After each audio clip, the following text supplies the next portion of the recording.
इस बीच एक और बड़ी खबर इन चुनावों को लेकर, बांग्लादेश में बीएनपी के पक्ष में हिंदू वोट गया। हिंदू बाहुल्य सीटों पर बीएनपी की बड़ी जीत हुई है। ढाका में बीएनपी के गयेश्वर चंद्र रॉय जीते हैं। ढाका के पहले हिंदू सांसद होंगे गयेश्वर चंद्र।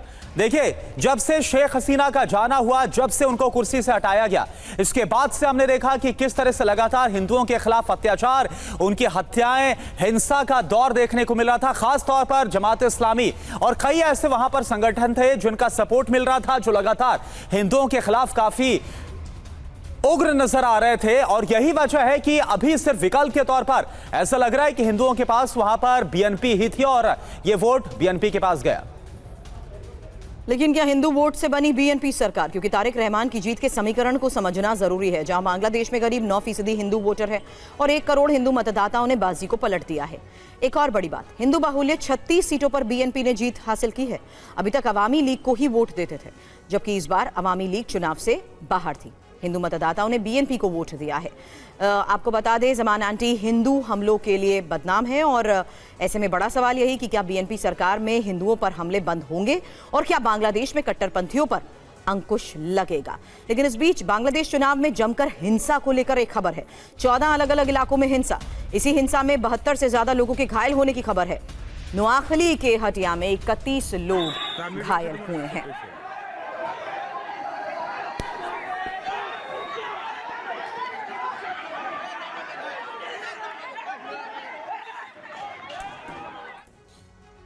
अब देखिए, यहां पर सबसे बड़ी खबर क्या है बांग्लादेश में जो नतीजा है। खबर यह है कि कैसे जमात इस्लामी की जो हार हुई, इसका मतलब क्या है सीधे तौर पर? मुनीर की बड़ी पराजय। जमात इस्लामी बांग्लादेश, जमात इस्लामी पाकिस्तान से ही निकली हुई है। 1971 की लड़ाई में जमात ने पाकिस्तान का साथ दिया, आजादी का विरोध किया था। शेख हसीना के तख्ता पलट के बाद पाकिस्तान की आईएसआई और जमात के छात्र विंग का कनेक्शन सामने आया और आपको याद होगा कि इन पर बकायदा पहले बैन भी लगा दिया गया था। बड़ी बात क्या है, जमात की हार से पाकिस्तान को बड़ा झटका लगा। जमात बांग्लादेश को पाकिस्तान की तरफ झुका सकती थी अगर जमात की जीत हो जाती। अब बांग्लादेश में भारत विरोधी एजेंडा कमजोर होगा, कुंद होगा, यह जरूर समझा जा रहा है। तो आप देखिए, जमात इस्लामी जिसने पूरी ताकत झोंक दी थी और सबसे बड़ी ताकत तो पाकिस्तान बैठकर लगा रहा था। आसिम मुनीर से लेकर शहबाज शरीफ लगातार ये ताकत और हर हाल में वो ये कोशिश कर रहे थे ताकि जो पाकिस्तान का एजेंडा चल रहा है, जो पाकिस्तान की साजिश चल रही है बांग्लादेश के जरिए भारत विरोधी, वो पाकिस्तान उसमें कामयाब होना चाहता था। लेकिन जो बांग्लादेश के अवाम है, जो बांग्लादेश के वोटर्स हैं, उन्होंने पाकिस्तान को, आसिम मुनीर या शहबाज को कामयाब होने नहीं दिया और ये बड़ा झटका लगा। बिल्कुल, ऐसे में बड़े सवाल और हकीकत ये कि कट्टरपंथी यूनुस की सत्ता खत्म, क्योंकि जमात से कनेक्शन अंतरिम सरकार की देखरेख में जिस तरीके से चुनाव हुए। एक और बड़ी बात, ये पूरी तरीके से जग जाहिर रहा यूनुस का जमात इस्लामी से कनेक्शन। और ऐसे में एक और सबसे बड़ी बात, जहां यूनुस का झुकाव जमात इस्लामी की ओर हमेशा सामने आया और पद संभालने के बाद भी यूनुस ने जमात से बैन हटाया था। बिल्कुल, तो ये कनेक्शन कैसे था और जमात को कट्टरपंथी एजेंडे को आगे बढ़ाने का पूरा मौका मिल गया, खुली छूट मिल गई, जो हम देख रहे थे। जमात ने तमाम संस्थाओं में गहरी पैठ बनाई, जमकर हिंसा की, जमकर आगजनी, जमकर तोड़फोड़ की गई थी। हालांकि जमात की पैठ कम करना नई सरकार के लिए चुनौती। और सबसे बड़ी बात, अब तारिक रहमान, आखिर तारिक रहमान है कौन? क्योंकि ये इंफॉर्मेशन इंपॉर्टेंट है। जहां बीएनपी को प्रचंड जीत जिस तरीके से मिली है, बांग्लादेश के प्रधानमंत्री ये होंगे। हालांकि खालिदा जिया के बड़े बेटे तारिक बीएनपी के कार्यकारी अध्यक्ष हैं, जियाउर रहमान के उत्तराधिकारी हैं। 17 साल बाद बांग्लादेश लौटे और 2008 से ही ये लंदन में रह रहे थे। और आपको बता दें, तारिक की उम्र 60 साल है। चुनाव से पहले ही इनकी वापसी हुई है और सभी पुराने मुकदमों से बरी हो चुके हैं, क्योंकि इनके ऊपर भ्रष्टाचार के आरोप लगे थे। एक बड़ी खबर, तारिक रहमान को प्रधानमंत्री मोदी ने भेजा है बधाई संदेश। प्रधानमंत्री मोदी ने तारिक रहमान को बधाई दी है। भारत प्रगतिशील बांग्लादेश के साथ है, यह प्रधानमंत्री मोदी की तरफ से। ये देखिए आप, वो पोस्ट जो इस वक्त हम आपको दिखा रहे हैं, भारत समावेशी बांग्लादेश के साथ है, ये प्रधानमंत्री मोदी की तरफ से तारिक रहमान बीएनपी की जीत पर उनकी तरफ से जो बधाई दी गई है, जो पोस्ट किया गया है, वो इस वक्त आपके सामने टीवी स्क्रीन पर।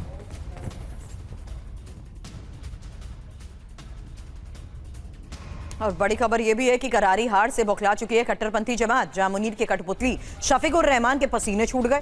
तारिक रहमान की जीत पर जमात ने सवाल उठाए।